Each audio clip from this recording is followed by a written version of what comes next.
No Dia Internacional dedicado às mulheres, temos que ter pessoas especiais. Agora estamos falando de uma liderança forte, uma mulher de fibra e que conquistou a confiança do governador do estado ao longo de sua trajetória. Com experiência de sobra, ela já foi vice-governadora e segue sendo a voz de uma parte da população do nosso estado. Sempre educada, gentil e comprometida com o bem comum, nossa convidada de hoje no quadro Democracia é a grande deputada Daniela Rainer.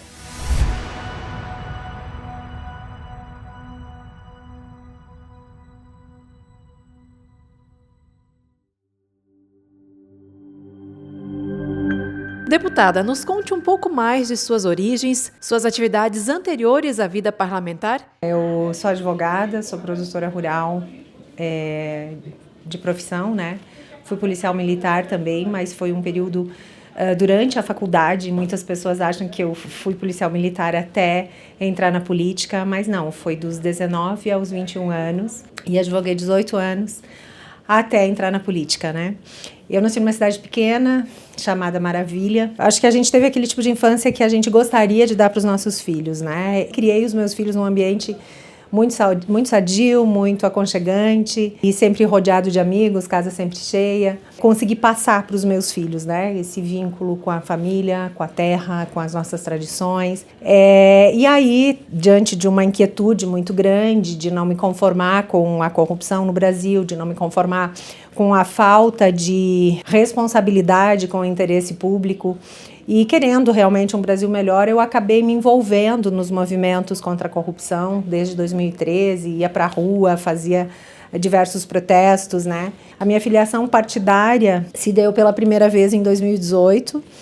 Então, em 2018, que foi uma eleição diferente de todas as demais, né? Onde a sociedade civil como um todo se reuniu, né? Para participar das eleições e mudar os rumos do Brasil. E eu acabei sendo absorvida pelo processo, acabei sendo convidada para concorrer inicialmente a deputada estadual. Eu confesso que eu relutei muito, que eu tentei não concorrer, mas eu acabei aceitando. E num segundo momento me convidaram para ser candidata a vice-governadora. Eu acabei aceitando, né, o desafio pelo conjunto do que estava se formando em 2018, né, a possibilidade de nós termos um nome diferente, tanto no estado de Santa Catarina, termos uma conduta diferente, alinhada com o que o presidente Bolsonaro prometia à época, que foi quem despertou, né, a população brasileira para aquele pleito eleitoral que se deu de forma completamente diferente dos demais, né? Aí toda aquela estratégia nova de comunicação, disponibilidade de WhatsApp, de uma comunicação direta entre o povo que se reuniu para ter um resultado diferente da eleição. Eu acabei sendo envolvida por aquele processo e acabei sendo eleita vice-governadora do estado de Santa Catarina, né? A primeira mulher vice-governadora, a primeira mulher governadora do estado. E enfrentei desafios como talvez foi o maior desafio político que alguém possa ter enfrentado até hoje em Santa Catarina, especialmente naquele processo de impeachment no qual eu fui injustamente arrastada, né? E consegui, sem muito apoio político, mas com apoio da população de Santa Catarina, consegui sair daquele imbróglio todo. Da minha vida, assim, que eu posso dizer para vocês, assim, que eu sou uma mulher multitarefas, eu não abro mão de estar com a minha família, de ligar de manhã para acordar os meus filhos às 7 horas da manhã.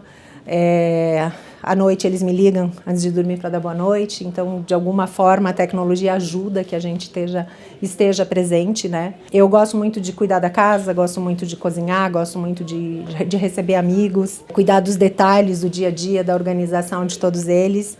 E isso é determinante, assim, para que o meu fluxo familiar flua, porque os meus filhos precisam, né, de estar muito organizados para conseguirem dar continuidade, né, às atividades dele quando eu estou fora, né? Eu tenho um filho com síndrome de Down também e que demanda muito e as coisas dele precisam estar muito organizadas, então de alguma forma eu tenho que estar presente para que ele consiga dar andamento à rotina dele. A política no Brasil hoje está variada em relação à diversidade partidária e ideológica. De que forma a senhora vê esta diversidade dos seus pares e da própria sociedade? Acho que esse é o grande desafio que a gente tem, né? Construir pontes, acessar, abrir caminhos para atender as necessidades da nossa gente, né? Do povo de Santa Catarina em específico, que é o nosso objetivo maior, né? Além do Brasil. Buscar também, muitas vezes as portas se fecham para a gente precisa encontrar formas, né? Através de argumentos, através de fatos, encontrar formas para chegar à resposta que a gente precisa, né? Hoje eu estou na Comissão de Agricultura, que é uma comissão muito forte, né, junto com a FPA. Juntos a gente tem conseguido alcançar os interesses desse setor.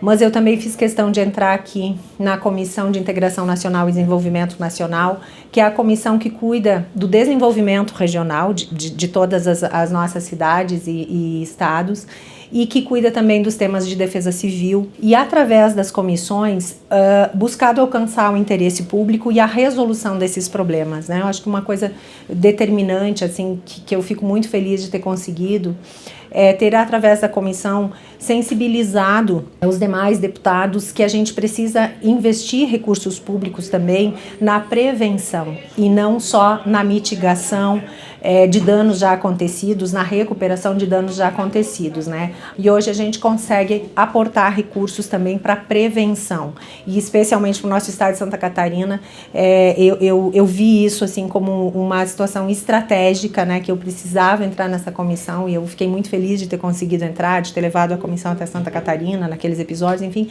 mas que a gente consegue acessar a Defesa Civil Nacional também para que nos socorra com mais prontidão, né? Conseguir aprovar um projeto de lei também que proíbe o contingenciamento de recursos, e através de legislação, através das comissões, a gente tem buscado atender, entregar o resultado que o povo espera da gente, né? Igualmente eu tenho feito na Comissão da Pessoa com Deficiência, já aprovei projetos importantes como a lei que obriga o SUS a fornecer o metilfenidato, né, que é um medicamento para déficit de atenção, para pessoas com TDAH. Conseguimos agora aportar um percentual de recursos obrigatoriamente às APAES e tantas outras pautas que a gente entende como necessidade, como prementes, e a gente tem, através né, das comissões, também conseguindo aprovar e fazer essa entrega para a população. Quais são as suas premissas básicas? Aquilo da qual a senhora não abre mão quando precisa tomar decisões como representante do povo catarinense?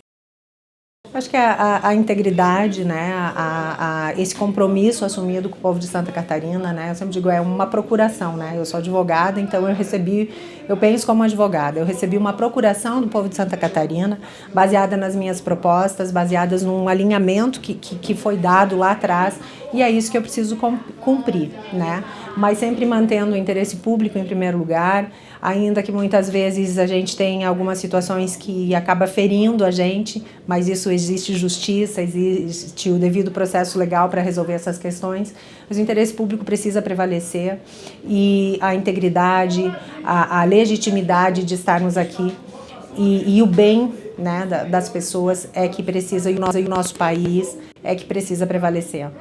Qual foi a sua ação na política que mais lhe enche de orgulho? Eu acho que a coisa que mais me marcou, até pela minha história, né, como eu falei antes, foi uma história bastante peculiar, bastante diferente. Eu acho que o que mais me orgulha, assim, é o meu posicionamento diante de tantas adversidades que eu enfrentei como vice-governadora, né, especialmente naquele período de impeachment, especialmente quando o governador se distanciou das propostas que a gente fez na campanha.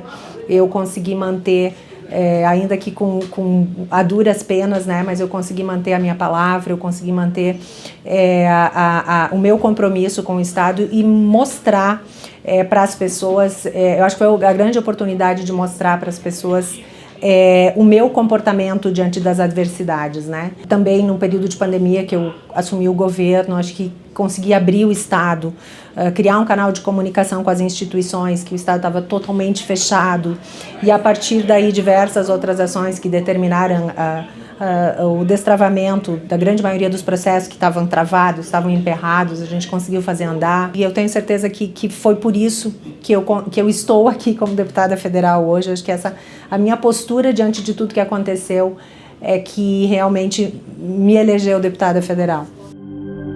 Para que os catarinenses conheçam ainda mais e melhor a senhora fora da esfera política, gostaríamos que indicasse um livro e uma música da sua preferência e falasse um pouco sobre essas indicações, dizendo o porquê das escolhas. Tem uma música que me marcou muito, One Moment in Time. São vários artistas que gravaram, mas a Diana Ross gravou, a Celine Dion gravou, a Whitney Houston gravou também. É uma música que traz muito assim nos períodos de dificuldade, assim, de enfrentamento. Era uma música que me fortalecia, sabe? Que a gente ela fala de estar sozinha, de ter grandes desafios pela frente, e é uma música que ela está sempre atual, né? Porque a gente, estando na vida pública, estando numa situação de oposição especialmente, a gente precisa de muitas respostas, a gente tem momentos de muitas buscas, né? Eu acho que também um livro que é sempre atual, foi escrito em 1860 e pouco, se eu não me engano, Guerra e Paz, do Tolstói.